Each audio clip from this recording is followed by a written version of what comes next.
A question I get asked a lot is, what is a fund? So let me explain. A fund is just a tool. It's a tool that allows many people to pool the money together to buy different investments. Stocks and shares, bonds, cash, that sort of stuff. A quick Google search will tell you that there was 126,500 funds available in 2020, which is double the amount that there was around in 2008. So it's clearly a growing market. To be honest, I thought there'd be more than that. There's many different types of funds available to investors, which are all grouped together in different categories, all with different strategies depending on what return you expect or how much risk you're willing to take. And all this is laid out in a fund's prospectus or brochure. To make it easier, I've drawn it. So investors put the money together, which then goes into the fund, which is basically just a pot. The fund then buys the underlying assets or investments, which can be stocks or shares, bonds, cash or other. By other, I mean things like property, commodities, or I think you can even get cryptocurrency funds now as well. Funds are either actively managed, which are a little bit more expensive.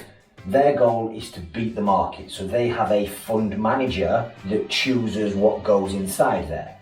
Or they can be passively managed, which are cheaper. Their goal is just to track the market, so they're not as hands-on, so that's why they don't cost as much. There's a lot of arguments on one being better than the other. In my view, I think both have a place in a portfolio depending on what your goals are and obviously how the funds are managed. There's some great funds out there, but there's also a lot of shit.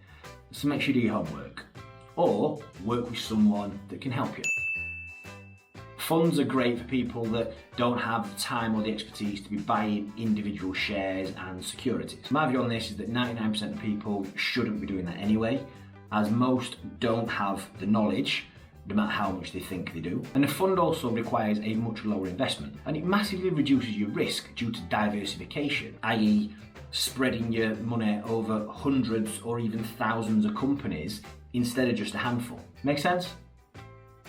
Makes sense. Talking of making sense, go and check out my website, familywealth101.com, for loads more free content just like this. And if you never want to miss a beat, join our world famous weekly email so you're kept up to date with everything that goes out when it goes out. That's all from me today. I'll see you in the next one.